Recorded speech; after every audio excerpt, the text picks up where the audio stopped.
आज हम भारतीय संविधान के एक बहुत ही सबसे ऊंचे और प्रतिष्ठित पद की परतों को खोलेंगे। भारत के राष्ट्रपति। जी। हमारे पास स्रोत के तौर पर संविधान के मूल अनुच्छेद हैं, खास तौर पर आर्टिकल 52 से 58, और साथ ही कुछ बेहतरीन विश्लेषण भी हैं। आज हमारा मिशन सिर्फ ये जानना नहीं है कि राष्ट्रपति कौन है, बल्कि ये समझना है कि ये पद इतना महत्वपूर्ण क्यों है और सबसे दिलचस्प, इन्हें चुना कैसे जाता है। हाँ, क्योंकि ये प्रक्रिया हमारे आम चुनावों से बिल्कुल अलग है। बिल्कुल। और ये सिर्फ एक प्रक्रिया नहीं है, ये हमारे संविधान निर्माताओं की उस गहरी सोच को दर्शाती है कि देश का मुखिया वो दलीय राजनीति से ऊपर होना चाहिए। एक ऐसा व्यक्ति जो पूरे राष्ट्र का प्रतीक हो। बिल्कुल। चलिए इसी सोच से शुरुआत करते हैं। आर्टिकल 52, ये तो बहुत सीधा साधा लगता है। बस एक लाइन है, भारत का एक राष्ट्रपति होगा। सुनने में तो बहुत सामान्य है, पर इसका असली मतलब क्या है? क्या ये सिर्फ एक पद बनाने की घोषणा है? नहीं, ये उससे कहीं ज्यादा गहरा है। ये एक वाक्य, एक तरह से हमारे गणतंत्र की निरंतरता की गारंटी है। अच्छा। इसका मतलब है कि देश का जो सर्वोच्च पद है वो कभी भी एक सेकंड के लिए भी खाली नहीं रह सकता। ओके। राष्ट्रपति राष्ट्र के अध्यक्ष हैं, भारत के प्रथम नागरिक हैं और हमारी आर्म्ड फोर्सेस के सुप्रीम कमांडर भी। हाँ, ये तो है। जब किसी दूसरे देश का राजदूत भारत आता है तो वो अपना क्रेडेंशियल्स राष्ट्रपति को ही सौंपता है, प्रधानमंत्री को नहीं। सही। तो ये पद भारत की संप्रभुता और एकता का सबसे बड़ा प्रतीक है। अच्छा, तो ये पद सम्मान और प्रतीक के लिहाज से सर्वोच्च है। लेकिन शक्तियों का क्या? क्योंकि आर्टिकल 53 कहता है कि संघ की सारी एग्जीक्यूटिव पावर, यानी सरकार चलाने की जो शक्ति है, वो राष्ट्रपति में होगी। ये तो बहुत बड़ी बात लगती है। तो क्या इसका मतलब ये है कि देश के सारे बड़े फैसले राष्ट्रपति ही लेते हैं? देखिए, यहीं पर हमारे सिस्टम की खूबसूरती सामने आती है और डे ज्यूर बनाम डे फैक्टो का सिद्धांत लागू होता है। डी ज्यूरे और डी फैक्टो। हाँ, डे ज्यूरे यानी कानून के अनुसार राष्ट्रपति ही प्रमुख है। भारत सरकार का हर काम, हर कानून, हर संधि सब उन्हीं के नाम पर होती है। ठीक है। लेकिन डी फैक्टो यानी असलियत में इन शक्तियों का इस्तेमाल प्रधानमंत्री और उनकी मंत्री परिषद कैबिनेट करती है। तो राष्ट्रपति बस नाम के प्रमुख हुए? संविधान साफ कहता है कि राष्ट्रपति को मंत्री परिषद की सलाह पर ही काम करना होता है। मतलब राष्ट्रपति एक तरह से परिवार के उस सम्मानित मुखिया की तरह हैं, जिनके नाम पर सब कुछ होता है। हाँ, लेकिन घर चलाने के रोजमर्रा के फैसले बच्चे लेते हैं, यानी प्रधानमंत्री और उनकी टीम। बिल्कुल सही एनालॉजी है। वो एक संवैधानिक प्रमुख हैं, वास्तविक कार्यकारी प्रमुख नहीं। तो एक मार्गदर्शक हैं, एक संरक्षक। बिल्कुल।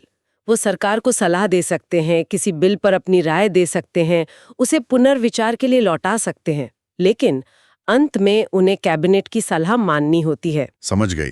ये हमारे संसदीय लोकतंत्र का आधार है जी, जहां असली शक्ति जनता द्वारा चुने हुए प्रतिनिधियों के पास होती है। ये तो हुई पद की बात, लेकिन जो व्यक्ति इस इतने महत्वपूर्ण पद पर बैठता है, उसकी योग्यताएं क्या है?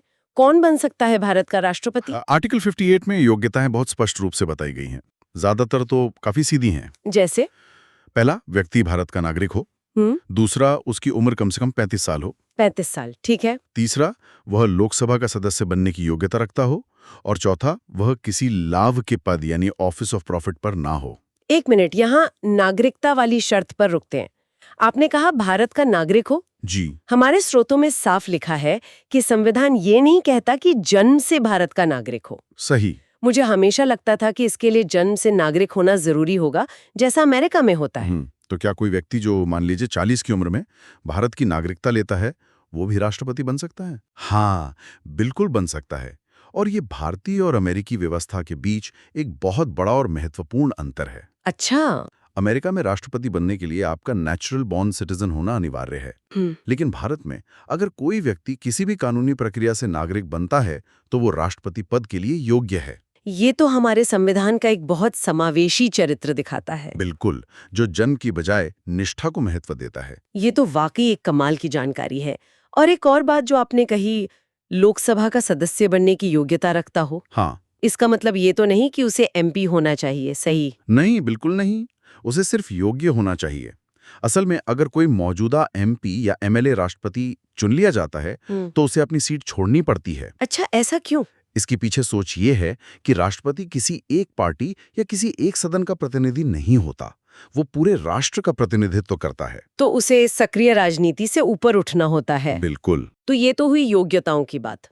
लेकिन जो व्यक्ति इन सब शर्तों को पूरा करता है, उसे चुनता कौन है? क्योंकि मैंने और आपने तो कभी राष्ट्रपति के लिए सीधे वोट नहीं डाला। ये प्रक्रिया आखिर काम कैसे करती है? और यहीं पर हमारे संविधान निर्माताओं ने एक बहुत ही अनूठा रास्ता अपनाया।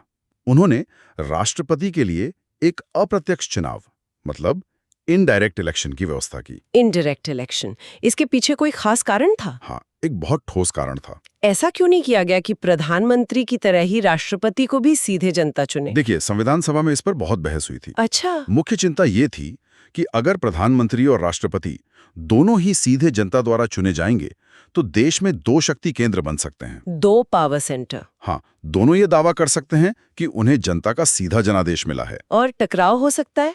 बिल्कुल। चूंकि हमारे यहाँ वास्तविक शक्तियां प्रधानमंत्री के पास हैं, इसलिए यह तय किया गया कि राष्ट्रपति का चुनाव एक निर्वाचक मंडल यानी इलेक्टोरल कॉलेज के जरिए हो। निर्वाचक मंडल मतलब इसमें कुछ चुने हुए लोग ही वोट डालते हैं, आम जनता नहीं? जी।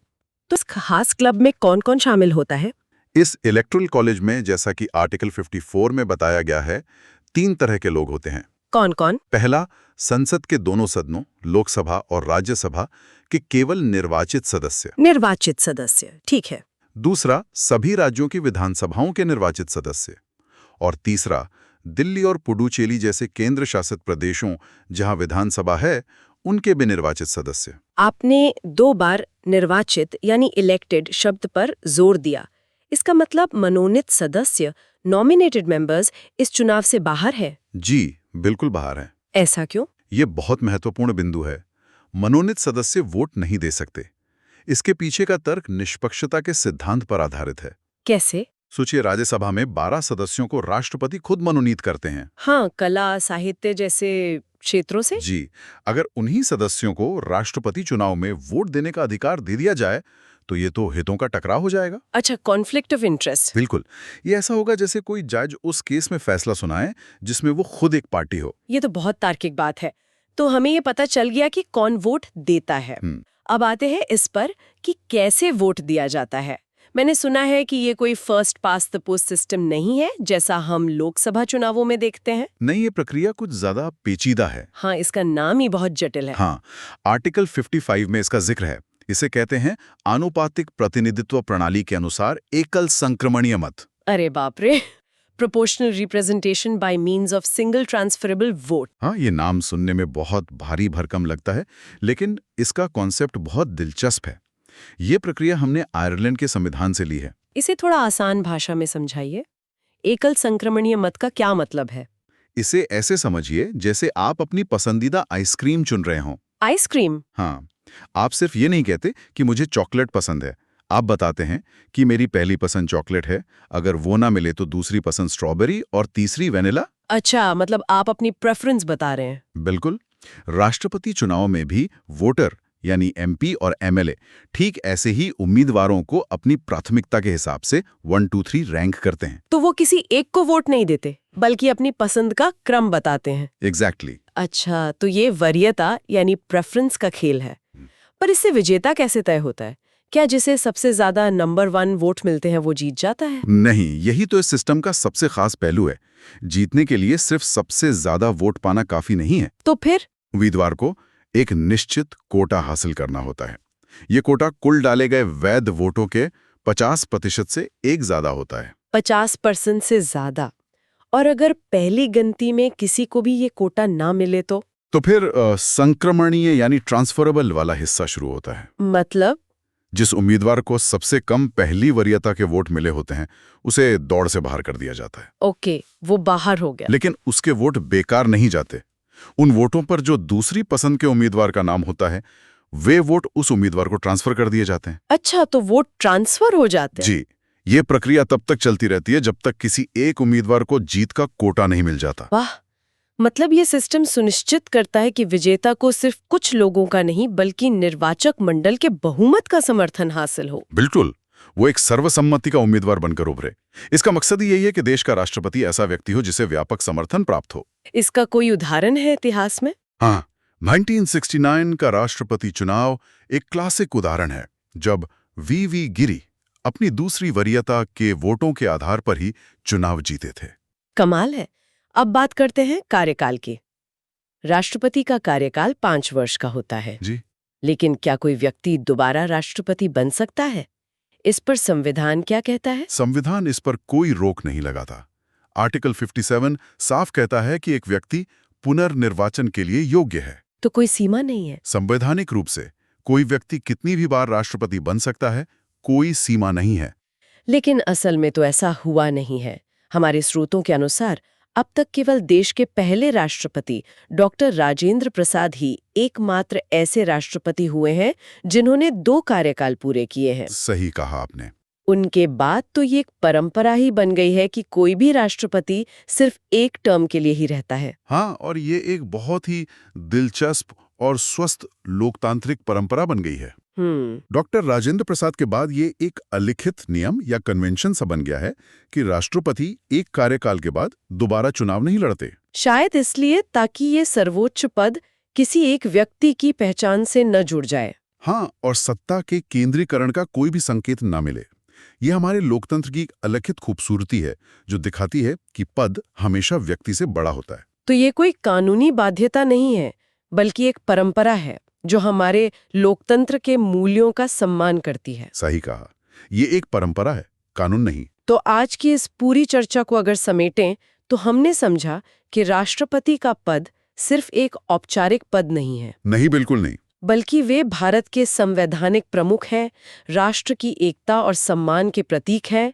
वे शक्तियों के धारक तो हैं, लेकिन उनका प्रयोग प्रधानमंत्री और मंत्री परिषद की सलाह पर ही करते हैं। हमने उनकी योग्यताओं को भी बारीकी से देखा, जिसमें नागरिकता वाला पहलू सबसे अनूठा है, जो भारत को कई देशों से अलग खड़ा करता है। हाँ, वो वाकई में दिलचस्प था। और अंत में हमने उस अनोखी चुनाव प्रक्रिया को समझा जो निर्वाचक मंडल और वरीयता वाले वोटों के जरिए ये सुनिश्चित करती है कि देश के सर्वोच्च पद पर बैठने वाले व्यक्ति को केवल बहुलता नहीं बल्कि वास्तविक बहुमत का समर्थन मिले। बिल्कुल, मतलब उनकी शपथ से। जी। राष्ट्रपति पद की ये जो शपथ है, क्या ये महज एक रस्म है या इसके शब्दों में कोई खास वजन है? एकात्मक मतलब है, ये सिर्फ एक रस्म नहीं बल्कि राष्ट्रपति के पूरे कार्यकाल का आप कह सकती हैं कि सार है। अच्छा। हाँ, संविधान के अनुच्छेद 60 के तहत राष्ट्रपति को भारत के मुख्य न्यायाधीश यानी चीफ जस्टिस ऑफ इंडिया शपथ दिलाते हैं। और अगर वो मौजूद ना हो तो अगर वो किसी वजह से मौजूद नहीं है तो सुप्रीम कोर्ट के जो भी सबसे वरिष्ठ न्यायाधीश होते हैं वो ये जिम्मेदारी निभाते हैं। ये अपने आप में एक बड़ा संकेत है कि न्यायपालिका की सबसे बड़ी हस्ती कार्यपालिका की सबसे बड़ी हस्ती को शपथ दिला रही है। सही बात है। लेकिन शपथ के शब्द क्या हैं? मैंने सुना है कि ये बाकी मंत्रियों या सांसदों की शपथ से अलग होती है। हाँ, और ये फर्क बहुत बड़ा है। ज्यादातर संवैधानिक पदों पर बैठे लोग संविधान के प्रति सच्ची श्रद्धा और निष्ठा रखने की शपथ लेते हैं। लेकिन राष्ट्रपति की शपथ इससे कहीं आगे जाती है। वो शपथ लेते हैं संविधान और विधि का परिरक्षण, संरक्षण और प्रतिरक्षण करने की। परिरक्षण, संरक्षण और प्रतिरक्षण। अंग्रेजी में कहें तो to preserve, protect and defend the constitution and the law. Preserve, protect and defend, ये तो बहुत मजबूत शब्द हैं। इसका मतलब तो ये हुआ कि राष्ट्रपति सिर्फ सरकार चलाने के लिए नहीं बल्कि संविधान की चौकीदारी करने की शपथ लेते हैं। आपने बिल्कुल सही शब्द इस्तेमाल किया, चौकीदारी। ये सिर्फ शब्दों का फेर नहीं है, ये राष्ट्रपति को एक नैतिक और संवैधानिक अधिकार देता है। किस तरह का अधिकार? कि वो सरकार की किसी भी ऐसे कदम पर सवाल उठा सकें जो उन्हें संविधान की मूल भावना के खिलाफ लगे। यहीं से राष्ट्रपति की भूमिका सिर्फ एक रबर स्टैंप होने से कहीं ज्यादा हो जाती है। तो क्या इसी वजह से कभी-कभी चुनी हुई सरकार और राष्ट्रपति के बीच तनाव की स्थिति बन जाती है? निश्चित रूप से। जब एक राष्ट्रपति अपनी इस शपथ को गंभीरता से लेते हैं तो वो कार्यपालिका के हर फैसले को संविधान की कसौटी पर परखते हैं, और अगर उन्हें लगता है कि कोई कानून संविधान का उल्लंघन कर रहा है तो वो उसे रोक सकते हैं। हाँ, उनकी शपथ उन्हें उस पर हस्ताक्षर करने से रोकने के लिए प्रेरित कर सकती है। यहीं से एक स्वस्थ संवैधानिक टकराव की स्थिति पैदा हो सकती है जो लोकतंत्र के लिए जरूरी भी है। ठीक है, तो ये शपथ उन्हें 5 साल के कार्यकाल के लिए मिलती है। लेकिन क्या ये कार्यकाल पत्थर की लकीर है या इसे वक्त से पहले भी खत्म किया जा सकता है? नहीं, ये पत्थर की लकीर नहीं है। संविधान का अनुच्छेद 56 कहता है कि राष्ट्रपति का कार्यकाल 5 साल का होगा। लेकिन ये 2 मुख्य तरीकों से पहले खत्म हो सकता है। पहला बहुत सीधा साधा है, राष्ट्रपति अपना त्यागपत्र मतलब रेजिग्नेशन उपराष्ट्रपति को सौंप सकते हैं। और दूसरा तरीका? दूसरा तरीका बहुत गंभीर और जटिल है। वो है संविधान का उल्लंघन करने पर महाभियोग यानी इम्पीचमेंट की प्रक्रिया द्वारा उन्हें पद से हटाना। इस पर हम विस्तार से बात करेंगे, लेकिन पहले इस्तीफे वाली प्रक्रिया पर एक सवाल है। पूछिए। बहुत अच्छा सवाल है और ये हमारे संविधान के एक मूल सिद्धांत को दिखाता है। सिद्धांत ये है कि भारत का एक राष्ट्रपति होगा। There shall be a president of India। मतलब ये पद खाली नहीं रह सकता? एक पल के लिए भी नहीं। यह राष्ट्र की निरंतरता का प्रतीक है। लोकसभा जो सीधे जनता का प्रतिनिधित्व करती है, उसे तुरंत ये पता होना चाहिए कि देश के राष्ट्राध्यक्ष का पद खाली हो गया है, ताकि शासन में कोई भ्रम या रुकावट ना आए। समझ गया। और अगर कार्यकाल सामान्य रूप से पूरा हो रहा हो तब क्या होता है? उसके लिए भी संविधान बनाने वालों ने एक खास व्यवस्था की है, जो हमें अनुच्छेद 62 में मिलती है। अच्छा। यह अनुच्छेद साफ कहता है कि मौजूदा राष्ट्रपति का कार्यकाल खत्म होने से पहले ही नए राष्ट्रपति का चुनाव हर हाल में पूरा हो जाना चाहिए। मकसद वही है, पद 1 सेकंड के लिए भी खाली ना रहे। बिल्कुल। ताकि सत्ता का हस्तांतरण बिना किसी अंतराल के बिल्कुल सहज तरीके से हो। ठीक है, इस्तीफे और कार्यकाल पूरा होने की बात तो समझ आती है, लेकिन अब उस स्थिति पर आते हैं जब कोई राष्ट्रपति संविधान के खिलाफ काम करे और इस्तीफा देने से भी मना कर दे। क्या संविधान में ऐसी स्थिति के लिए कोई इमरजेंसी एग्जिट का बटन है? हाँ, और उसी इमरजेंसी एग्जिट बटन का संवैधानिक नाम है महाभियोग या इम्पीचमेंट। ये भारतीय संविधान की सबसे गंभीर प्रक्रियाओं में से एक है, जिसका जिक्र अनुच्छेद 61 में किया गया है। इसका आधार क्या है? किस वजह से किसी राष्ट्रपति पर महाभियोग चलाया जा सकता है? इसका सिर्फ और सिर्फ एक ही आधार है, और वो है संविधान का उल्लंघन। एक मिनट, संविधान का उल्लंघन? लेकिन इसका मतलब क्या है? क्या संविधान में इसकी कोई परिभाषा दी गई है? और यही इस पूरी प्रक्रिया का सबसे दिलचस्प और विवादास्पद पहलू है। क्या मतलब? मतलब ये कि संविधान ये कहीं भी परिभाषित नहीं करता कि उल्लंघन का ठीक-ठीक मतलब क्या है। क्या? ये तो बहुत अजीब बात है। हाँ, ये पूरी तरह से संसद के विवेक पर छोड़ दिया गया है कि वो तय करे कि राष्ट्रपति का कौन सा काम उल्लंघन की श्रेणी में आता है। तो इसका मतलब ये हुआ कि जिस एकमात्र आधार पर राष्ट्रपति को हटाया जा सकता है, उस आधार की कोई कानूनी परिभाषा ही नहीं है। जी हाँ। तो क्या इसका ये मतलब नहीं कि अगर किसी सरकार के पास संसद में जबरदस्त बहुमत हो तो वो किसी भी राजनीतिक असहमति को उल्लंघन बताकर प्रक्रिया शुरू कर सकती है? आपकी आशंका सैद्धांतिक रूप से बिल्कुल सही है, और इसी संभावित दुरुपयोग को रोकने के लिए संविधान निर्माताओं ने इस प्रक्रिया को इतना ज्यादा मुश्किल और जटिल बना दिया है कि इसका राजनीतिक इस्तेमाल लगभग नामुमकिन हो जाए। अच्छा, तो प्रक्रिया में ही सेफगार्ड्स डाले गए हैं? बिल्कुल। इसे अर्ध न्यायिक प्रक्रिया या क्वाजी जुडिशियल प्रोसेस भी कहते हैं, क्योंकि इसमें संसद एक अदालत की तरह काम करती है। तो चलिए इस जटिल प्रक्रिया के एक-एक कदम को समझते हैं। इसे शुरू कौन कर सकता है? लोकसभा या राज्यसभा? कोई भी सदन, लोकसभा या राज्यसभा, कोई भी इसे शुरू कर सकता है। पहला कदम है आरोप लगाना। लेकिन ऐसा करने से पहले राष्ट्रपति को कम से कम 14 दिन का एक लिखित नोटिस देना अनिवार्य है, ताकि उन्हें अपना बचाव तैयार करने का समय मिले। एग्जैक्टली। ये प्राकृतिक न्याय का सिद्धांत है। और क्या कोई एक सांसद भी यह नोटिस दे सकता है? नहीं, यहीं पर पहला बड़ा सेफ्टी फीचर आता है। उस नोटिस पर उस सदन के कम से कम 1/4 यानी 14 सदस्यों के हस्ताक्षर होने जरूरी हैं। 1/4 यानी 25% सदस्य? हाँ, इसका मतलब ये हुआ कि यह कोई हल्का फुल्का आरोप नहीं हो सकता। प्रक्रिया शुरू करने के लिए भी आपको सदन के 25% सदस्यों की सहमति चाहिए, जो कि एक बहुत बड़ी संख्या है। ठीक है, मान लीजिए 14 सदस्यों ने हस्ताक्षर कर दिए और नोटिस भी दे दिया। इसके बाद क्या होता है? इसके बाद वो सदन उस प्रस्ताव पर बहस और वोटिंग करता है, और यहीं पर इस प्रक्रिया की सबसे मुश्किल शर्त आती है। वो क्या है? प्रस्ताव को पास करने के लिए सदन में उपस्थित और मतदान करने वाले सदस्यों का बहुमत नहीं, तो फिर बल्कि सदन की कुल सदस्य संख्या का कम से कम 2/3 बहुमत चाहिए। 2/3 कुल सदस्य संख्या का? ये तो लगभग नामुमकिन लगता है, खासकर आज की गठबंधन राजनीति में। बिल्कुल। इसका मतलब तो ये हुआ कि आपको सिर्फ सत्ता पक्ष ही नहीं, बल्कि विपक्ष के एक बड़े हिस्से का भी समर्थन चाहिए होगा। सही बात है। सिर्फ अपने दम पर तो कोई भी पार्टी ये आंकड़ा नहीं छू सकती। यही इसकी सबसे बड़ी ताकत और सबसे बड़ी बाधा है। ये आंकड़ा सुनिश्चित करता है कि महाभियोग का फैसला किसी एक पार्टी का नहीं, बल्कि लगभग एक राष्ट्रीय सहमति से हो। चलिए मान लेते हैं कि किसी तरह यह असंभव सा दिखने वाला बहुमत एक सदन ने हासिल हो गया, फिर क्या होगा? तब ये प्रस्ताव दूसरे सदन में भेजा जाता है और दूसरा सदन एक जांचकर्ता की भूमिका निभाता है। मतलब एक तरह से इन्वेस्टिगेटिंग एजेंसी की तरह? हाँ, कह सकते हैं। वो या तो खुद आरोपों की जांच करता है या इसके लिए एक समिति नियुक्त करता है।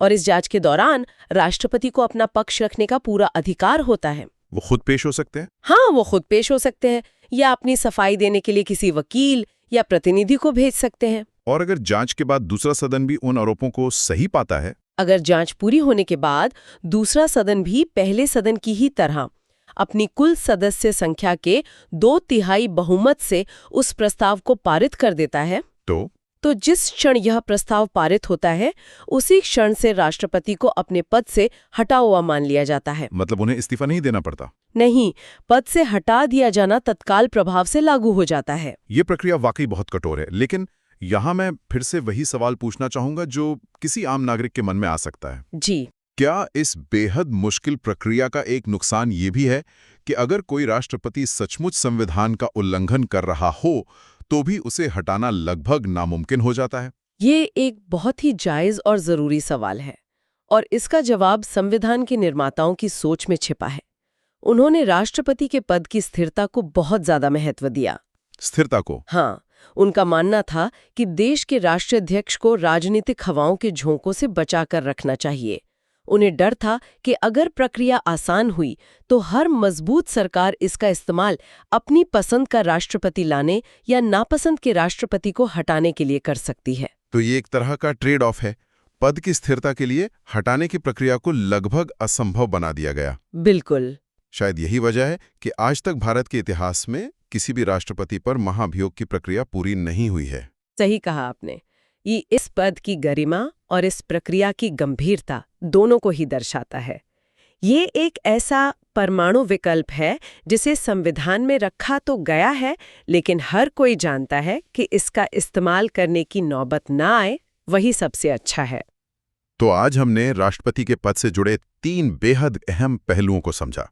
उनकी शपथ जो उन्हें संविधान का रक्षक बनाती है, उनका कार्यकाल जो 5 साल के लिए निश्चित है लेकिन कुछ शर्तों के तहत पहले भी समाप्त हो सकता है जी, और अंत में महाभियोग की वो शक्तिशाली लेकिन जटिल प्रक्रिया जो ये सुनिश्चित करती है कि कोई भी राष्ट्रपति संविधान से ऊपर नहीं है। साल यही है कि ये सभी प्रक्रियाएं संविधान के मूल सिद्धांत को स्थापित करती हैं कि विधि का शासन यानी रूल ऑफ लॉ सर्वोच्च है।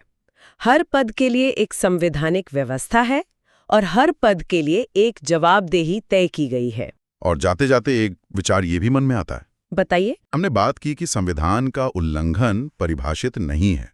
संविधान निर्माताओं ने जानबूझकर ये अस्पष्टता क्यों छोड़ी होगी?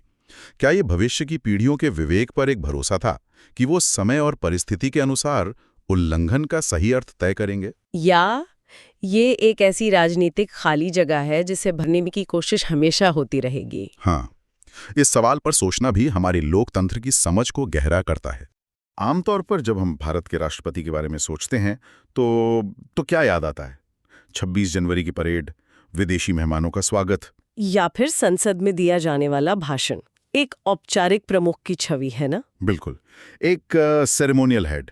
लेकिन हमारे पास जो संवैधानिक लेख और एक्सपर्ट एनालिसिस हैं, उनको जब मैंने खंगाला तो पता चला कि इस पद के पास कुछ ऐसी शक्तियां हैं जो चौंका सकती हैं। ऐसी शक्तियां जो देश की पूरी व्यवस्था को, मतलब उसके पूरे ढांचे को बदल सकती हैं। आज हम इन्हीं शक्तियों की परतों को खोलने वाले हैं, क्षमादान से लेकर कानून बनाने तक, और सबसे बढ़कर उन आपातकालीन शक्तियों तक जिनके बारे में हम अक्सर सिर्फ किताबों में ही पढ़ते हैं। चलिए देखते हैं कि राष्ट्रपति भवन की दीवारों के पीछे असल में कितनी ताकत छिपी है। तो शुरुआत करते हैं सबसे नाटकीय शक्ति से, वो शक्ति जो किसी की जिंदगी और मौत का फैसला कर सकती है, क्षमादान की शक्ति। अनुच्छेद 72। ये सुनने में तो सीधा लगता है, पर इसकी गहराई क्या है? इसकी गहराई बहुत ज्यादा है। आप देखिए, ये सिर्फ किसी की सजा कम करना नहीं है राष्ट्रपति, वो किसी की सजा को पूरी तरह माफ कर सकते हैं। पूरी तरह? हाँ, पूरी तरह, या फिर सजा की प्रकृति बदल सकते हैं, जैसे मौत की सजा को उम्र कैद में बदलना या फिर सजा पर कुछ समय के लिए रोक लगा सकते हैं। अच्छा, इसका मकसद है न्याय व्यवस्था में हुई किसी भी, आप कह सकती हैं, संभावित गलती को सुधारने का एक आखिरी मौका देना। तो क्या ये शक्ति हर तरह के मामले पर लागू होती है? मान लीजिए सेना की अपनी अदालत है, कोर्ट मार्शल, उसने किसी को सजा दी हो, तो क्या राष्ट्रपति उसमें भी दखल दे सकते हैं? बिल्कुल, और यही बात इस शक्ति को बहुत व्यापक बनाती है। ये उन सभी मामलों पर लागू होती है जहां सजा किसी केंद्रीय कानून के तहत दी गई हो, जहां सजा कोर्ट मार्शल ने दी हो, और सबसे महत्वपूर्ण, जहां सजाए मौत दी गई हो। लेकिन एक स्रोत ये भी साफ करता है कि ये शक्ति असीमित नहीं है। सुप्रीम कोर्ट ने कई बार कहा है कि इसका इस्तेमाल मनमाने ढंग से नहीं हो सकता। राष्ट्रपति को मंत्रिमंडल की सलाह पर ही काम करना होता है। तो ये क्षमादान की शक्ति सिर्फ राष्ट्रपति के पास है या राज्यों के राज्यपालों के पास भी ऐसे कुछ अधिकार हैं? राज्यपाल के पास भी अनुच्छेद 161 के तहत ये शक्ति है, लेकिन 2 बड़े मामलों में वे राष्ट्रपति से पीछे हैं। अच्छा, कौन से? एक तो वे सेना के कोर्ट मार्शल के फैसले नहीं बदल सकते, और सबसे जरूरी, वे किसी की मौत की सजा माफ नहीं कर सकते। ओहो, मतलब डेथ सेंटेंस पर अंतिम फैसला सिर्फ राष्ट्रपति का ही है? सिर्फ और सिर्फ राष्ट्रपति का। ये तो बहुत बड़ी जिम्मेदारी है। ठीक है, तो ये तो हुई जीवन और मृत्यु से जुड़ी शक्ति, लेकिन राष्ट्रपति का प्रभाव रोजमर्रा के कानूनों पर भी तो होता है। मतलब संसद जो भी बिल पास करती है वो आखिर में तो उन्हीं की मेज पर आता है ना? एकदम सही। कोई भी विधेयक या बिल, चाहे लोकसभा और राज्यसभा से पास ही क्यों ना हो जाए, वो तब तक कानून नहीं बनता जब तक उस पर राष्ट्रपति के हस्ताक्षर न हो। ये अनुच्छेद 111 के तहत होता है, और यहाँ पर राष्ट्रपति के पास सिर्फ हाँ या ना कहने का विकल्प नहीं होता। मतलब और भी ऑप्शंस होते हैं? हाँ, उनके पास वीटो पावर के रूप में कई रणनीतिक विकल्प होते हैं। वीटो पावर, ये शब्द हमने बहुत सुना है। एब्सोल्यूट सस्पेंसिव पॉकेट, ये असल में है क्या? क्या आप इन्हें आसान भाषा में समझा सकती हैं? जरूर। पहला है एब्सोल्यूट वीटो। इसका मतलब है बिल पर सहमति देने से साफ इनकार कर देना। तो बिल का क्या होता है? बिल वहीं खत्म हो जाता है। ये आमतौर पर तब इस्तेमाल होता है जब कोई बिल पिछली सरकार ने पास किया हो और नई सरकार उसे कानून नहीं बनाना चाहती। ठीक है, और दूसरा? दूसरा है सस्पेंसिव वीटो। इसमें राष्ट्रपति बिल को एक बार फिर से विचार करने के लिए संसद को वापस भेज सकते हैं। रिकंसिडरेशन के लिए? बिल्कुल। हालांकि अगर संसद उस बिल को बिना किसी बदलाव के या बदलाव के साथ दोबारा पास करके भेज देती है, तो फिर राष्ट्रपति को उस पर हस्ताक्षर करने ही पड़ते हैं। अच्छा, तो वो बाध्य हैं। और ये तीसरा पॉकेट वीटो, इसका नाम बड़ा दिलचस्प है। ऐसा लगता है जैसे किसी जरूरी फाइल को बस अपनी दराज में डालकर भूल जाना। आपका अंदाजा बिल्कुल सही है। पॉकेट वीटो का मतलब है बिल पर कोई भी फैसला न लेना, ना हाँ कहना, ना कहना, और न ही वापस भेजना। पर कोई टाइम लिमिट तो होगी? यही तो बात है। संविधान में कोई समय सीमा नहीं दी गई है कि राष्ट्रपति को कितने दिन में फैसला लेना है, तो वो दिल को अनिश्चित काल के लिए अपनी जेब में रख सकते हैं। क्या इसका कभी इस्तेमाल हुआ है? ये तो सरकार के लिए बड़ी अजीब स्थिति हो जाएगी। हाँ, इसका सबसे प्रसिद्ध उदाहरण 1986 में देखने को मिला था। तब राष्ट्रपति ज्ञानी ज़ैल सिंह ने भारतीय डाक संशोधन विधेयक पर पॉकेट वीटो का इस्तेमाल किया था। अच्छा, उस बिल पर तो काफी विवाद हुआ था। न ही इसे वापस भेजा, बस अपनी जेब में रख लिया। बिल्कुल, और वो विधेयक कभी कानून नहीं बन पाया। ये दिखाता है कि कैसे एक राष्ट्रपति बिना सीधे टकराव के भी सरकार की इच्छा को रोक सकता है। वाह, ये तो एक तरह की साइलेंट पावर है। लेकिन तब क्या होता है जब संसद चली नहीं रही हो और किसी कानून की तुरंत जरूरत पड़ जाए? उसके लिए संविधान में अनुच्छेद 123 है, अध्यादेश यानी ऑर्डिनेंस। ऑर्डिनेंस? हाँ, जब संसद का सत्र नहीं चल रहा हो और सरकार को लगता है कि किसी विषय पर तत्काल कानून बनाना जरूरी है, तो कैबिनेट की सलाह पर राष्ट्रपति एक अध्यादेश जारी कर सकते हैं। और इसकी पावर एक सामान्य कानून जैसी ही होती है? बिल्कुल, इसकी शक्ति और प्रभाव बिल्कुल संसद द्वारा बनाए गए कानून जैसा ही होता है। लेकिन ये तो एक तरह का शॉर्टकट हुआ। अगर सरकार संसद में बहस से बचना चाहे तो? अच्छा सवाल है, लेकिन इस पर भी नियंत्रण है। ये एक अस्थायी व्यवस्था है। जैसे ही संसद का सत्र दोबारा शुरू होता है, इस अध्यादेश को 6 हफ्तों के भीतर, 6 हफ्तों के अंदर? हाँ, 6 हफ्तों के अंदर संसद के दोनों सदनों से पास करवाना अनिवार्य है। अगर ऐसा नहीं होता तो ये अध्यादेश अपने आप समाप्त हो जाता है। तो ये शॉर्टकट नहीं बल्कि एक आपातकालीन रास्ता है। ठीक है, तो हमने जीवन मृत्यु और कानून बनाने की शक्तियों को समझा, लेकिन अब उस हिस्से पर आते हैं जिसके बारे में हमारे स्रोत बताते हैं कि ये राष्ट्रपति की सबसे शक्तिशाली और शायद सबसे विवादास्पद भूमिका है। आपातकालीन शक्तियां। हाँ, संविधान के भाग 18 में दी गई आपातकालीन शक्तियां। कहा जाता है कि इनके लागू होने पर देश का पूरा ढांचा ही बदल सकता है। हाँ, ये बिल्कुल सही है। आपातकालीन प्रावधान भारतीय संविधान की सबसे अनूठी और आप कह सकती हैं बहस वाली विशेषताओं में से एक है। इनके लागू होते ही भारत का संघीय ढांचा, मतलब जो केंद्र और राज्यों के बीच शक्तियों का बंटवारा है, वो बिना किसी संविधान संशोधन के एकात्मक ढांचे में बदल जाता है। सारी शक्ति केंद्र सरकार के हाथों में सिमट जाती है। एक मिनट, संघीय ढांचे का एकात्मक में बदलना, इसका मतलब आम लोगों के लिए क्या है? क्या इसका मतलब ये है कि देश का पूरा रिमोट कंट्रोल दिल्ली के हाथ में आ जाता है और राज्यों के मुख्यमंत्रियों की शक्तियां लगभग शून्य हो जाती हैं? बिल्कुल सही उत्मा है आपकी। आमतौर पर भारत एक टीम की तरह काम करता है, जहां केंद्र और राज्यों के अपने अपने काम और अधिकार क्षेत्र बटे हुए हैं। लेकिन राष्ट्रीय आपातकाल में कप्तान यानी केंद्र सरकार सारे फैसले लेने लगती है और बाकी खिलाड़ी यानी राज्य, वो बस कप्तान के निर्देशों का पालन करते हैं। ये एक बहुत बड़ा संवैधानिक बदलाव है जो सिर्फ असाधारण परिस्थितियों के लिए बनाया गया है। तो ये असाधारण परिस्थितियां क्या हैं? संविधान में कितने तरह के आपातकाल की बात की गई है? संविधान में 3 तरह के आपातकाल का जिक्र है। पहला, अनुच्छेद 352 के तहत राष्ट्रीय आपातकाल, नेशनल इमरजेंसी, 6 के तहत राज्यों में राष्ट्रपति शासन। Presidents rule. सही, जब किसी राज्य का शासन संविधान के अनुसार न चल पा रहा हो। और तीसरा, अनुच्छेद 360 के तहत वित्तीय आपातकाल, जब देश की आर्थिक स्थिरता खतरे में हो। चलिए राष्ट्रीय आपातकाल से शुरू करते हैं। हाँ, आपने कहा सशस्त्र विद्रोह। मुझे याद है कि पहले यहाँ कोई और शब्द इस्तेमाल होता था। आप बिल्कुल सही कह रही हैं। मूल संविधान में आंतरिक गड़बड़ी यानी इंटरनल डिस्टर्बेंस शब्द का इस्तेमाल होता था। हाँ, लेकिन 1975 में इसी आधार पर लगाए गए आपातकाल पर बहुत विवाद हुआ, क्योंकि आंतरिक गड़बड़ी एक बहुत व्यापक और अस्पष्ट शब्द था। इसका तो दुरुपयोग भी हो सकता है। हुआ भी, और इसी के दुरुपयोग को रोकने के लिए 44वें संविधान संशोधन के जरिए इस शब्द को हटाकर सशस्त्र विद्रोह यानी आर्म्ड रिबेलियन कर दिया गया। अच्छा, तो अब सिर्फ अंदरूनी राजनीतिक विरोध के आधार पर आपातकाल नहीं लगाया जा सकता? नहीं, जब तक कि वो विरोध हिंसक और सशस्त्र न हो। और भारत में ये 3 बार लग चुका है, 1962, 1971 और 1975।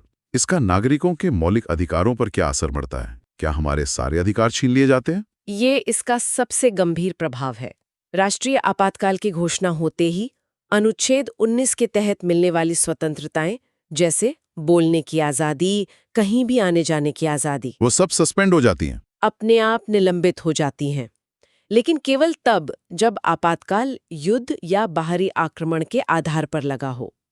इसके अलावा राष्ट्रपति एक आदेश जारी करके अन्य मौलिक अधिकारों को भी निलंबित कर सकते हैं। एक मिनट, क्या मतलब हमारे सबसे बुनियादी अधिकार भी निलंबित हो सकते हैं? पहले ऐसा ही था, लेकिन यहाँ भी 44th संशोधन ने एक बहुत बड़ा सुरक्षा कवच दिया है। क्या? अब किसी भी सूरत में अनुच्छेद 20 और अनुच्छेद 21 को निलंबित नहीं किया जा सकता। अनुच्छेद 20 और 21 यानी जीने का अधिकार? हाँ, प्राण और दैहिक स्वतंत्रता का अधिकार और अपराधों के लिए दोष सिद्धि के संबंध में संरक्षण, ये 2 अधिकार आपसे आपातकाल में भी नहीं छीने जा सकते। ये जानना बहुत जरूरी है।